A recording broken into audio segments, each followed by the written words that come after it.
नामदु सल्ली अला रसूलिल करीम अम्मा बाद फ़ौज़ बिल्लाहि मिनश शैतानिर रजीम बिस्मिल्लाहिर्रहमानिर्रहीम अस्सलामु अलैकुम वरहमतुल्लाहि वबरकातुहू।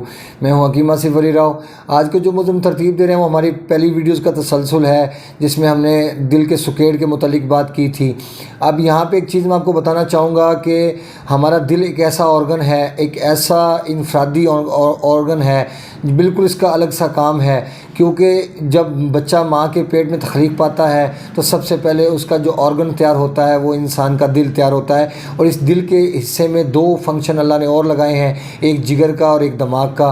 अब ये दोनों फंक्शन तीनों फंक्शन कंप्लीट होकर एक दिल कंप्लीट होता है। सबसे पहले जब नुत्फ़ा ठहरता है तो सबसे पहले माँ के पेट में बच्चे की धड़कन का एहसास होता है, क्योंकि माँ महसूस करती है कोई चीज़ धड़क रही है। अब यहाँ पे देखें कि अभी वो उसकी तख्लीक शुरू हुई होती है, वो अभी बनने के मराहिल में होता है, सबसे पहले उसका दिल बनता है। अब यहाँ से क्या साबित होता है कि जो दिल है ये सबसे अहम पार्ट्स ऑफ बॉडी है इंसान का। अगर ये ना हो, अगर इसको डैमेज हो जाए, ये ख़राब हो जाए तो इंसान का जिस्म कायम नहीं रह सकता। अब यहाँ से फिर इंसान का दिमाग और इंसान का जिगर तरतीब पाते हैं, उसके बाद फिर पूरे इंसान का ढांचा तरतीब पाता है। अगर दिल के देखते हैं तो दिल के अंदर अल्लाह ने 3 टिशू लगाए हुए। दिल का अपना टिशू तो वहाँ पे काम कर ही रहा है, वहाँ पे इंसान का एपिथेलियल टिशू भी काम करता है, इंसान का नर्वस टिशू भी काम करता है। चूँकि हमने पहले बात की दिल के सिकुड़ने के हवाले से, तो ये अब जो दिल के सिकुड़ने के बाद जो हमारी दूसरी ये वीडियो है ये दिल के फैलने के हवाले से है। फिर हम फूलने के हवाले से भी आपको बताएंगे।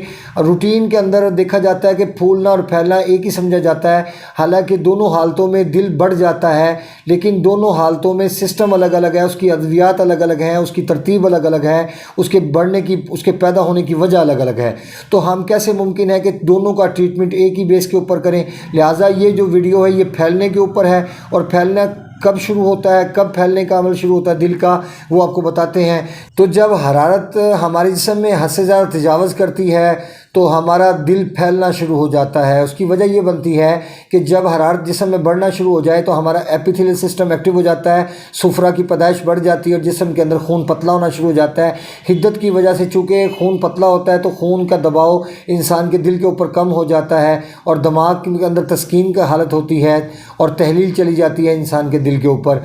जब इंसान के दिल के ऊपर तहलील जाती है तो वहाँ पे फैलने का अमल शुरू हो जाता है। अब अगर कोई इंसान ये समझता है कि दिल के तहलील को ख़त्म किया जाए और जो दिल का फैलना है उसको कंट्रोल किया जाए, तो इसके लिए बड़ी आसान सी फार्मूलेशन होती है कि इंसान के असाब को तक़वियत देना शुरू कर दी जाए, या इंसान के असाब पे, इंसान के नर्वस सिस्टम के ऊपर दबाव को बढ़ाना शुरू कर दिया जाए। इसमें मुख्तलिफ़ कंडीशन सामने आती हैं। पहला स्टेप तो ये उठाया जा सकता है कि आप गदूदे नाखला को एक्टिव कर दें, जिसमें एक्स्ट्रा गर्मी को खारिज कर दिया जाए, और फिर आप असाब को तक़वियत देना शुरू कर दें। इसमें छोटी इलायची, सौंफ, तबाशीर, चांदी, दूध, मक्खन और इसके अलावा देसी घी, ये तमाम चीज़ें इसमें शामिल हैं। सफ़ेद अनार इसमें शामिल है, केला इसमें शामिल है, खुबानी इसमें शामिल है, उसके अलावा कद्दू, टिंडे, तोरी वगैरह इसमें शामिल हैं। ये सब की सब चीज़ें इंसान के दिमाग को तहरीक में लेके आती हैं, उस पर दबाव को बढ़ाती हैं, और जब इंसान का असाब पे दबाव बढ़ता है तो इंसान के दिल के ऊपर तस्कीन की हालत कायम हो जाती है, दिल सुकून में चला जाता है।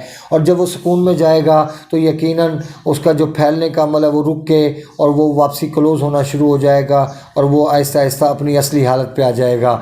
ये हमारी एक वीडियो थी दिल के फैलने के ऊपर। चूँकि दिल के फैलने की जो वजह बनती है वो हरारत की ज़्यादती बनती है और गर्म चीज़ों का इस्तेमाल बनता है, और इसके जो फैलाव को ख़त्म करना है तो हमें ऐसी हालत में अपने असाब को एक्टिव करना होगा, ठंडी चीज़ों का इस्तेमाल करना होगा ताकि उसके फैलने का अमल फ़ौरी तौर पर रुक जाए। क्योंकि जैसे ही आप अपने असाब को तक़वियत देंगे या असाब को दबाव देंगे तो आपका जो दिल है ये तस्कीन के अमल में आ जाएगा, और जैसे यहाँ पे सुकून पहुँचेगा तो फैलने का अमल यकसर तब्दील हो जाएगा। अपने दोस्त अहबाब का ख्याल रखें। मिलते हैं इंशाल्लाह मज़ीद इन्फॉर्मेटिव वीडियो के साथ। चैनल को सब्सक्राइब करें, बेल आइकन को प्रेस करें और कमेंट सेक्शन में अपनी राय से ज़रूर आगाह करें। व मा अलैना इल्लल बलागुल मुबीन। अस्सलामु अलैकुम व रहमतुल्लाहि व बरकातुहू।